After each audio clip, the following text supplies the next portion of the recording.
নমস্কাৰ, আমি নৱম শ্ৰেণীৰ 5 গৰাকী ছাত্ৰীয়ে বিদ্যালয়ৰ খোৱা পানীৰ ব্যৱস্থাৰ ওপৰত অধ্যয়ন কৰিছিলোঁ। বিদ্যালয়ত খোৱা পানীৰ ব্যৱস্থা কেনে হোৱা উচিত? 1 নম্বৰ, খোৱা পানীৰ ব্যৱস্থা উত্তম হোৱা উচিত। 2 নম্বৰ, পৰিশোধন কৰি খোৱা উচিত। 3 নম্বৰ, টেপৰ পানী পৰিশোধন কৰি নিষ্কাশন কৰি ব্যৱহাৰ কৰা উচিত। 4 নম্বৰ, চৌবাচ্চাত থকা পানী 2-3 দিনৰ মূৰে মূৰে পৰিশোধন কৰিব লাগে। বিদ্যালয়ত উপলব্ধ খোৱা পানীৰ ব্যৱস্থা অতি নিম্ন মানদণ্ডৰ হ'লে ছাত্ৰ-ছাত্ৰীৰ স্বাস্থ্যৰ প্ৰতি ভাবুকি অহাটো নিশ্চিত। ফিল্টাৰৰ ব্যৱস্থা কৰা উচিত যাতে পৰিশোধিত পানী উপলব্ধ হয়।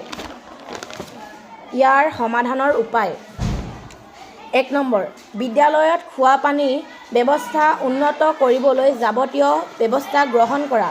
2 নম্বৰ, উপলব্ধ কৰ্তৃপক্ষৰ বিষয়টো সম্পৰ্কে অৱগতকৰণ কৰা। 3 নম্বৰ, পানী টেংকি ছাত্ৰ-ছাত্ৰীৰ দ্বাৰা পৰিষ্কাৰ কৰিবলৈ ব্যৱস্থা গ্ৰহণ কৰা। 4 নম্বৰ, বিদ্যালয়ত নতুন ফিল্টাৰৰ ব্যৱস্থা কৰা।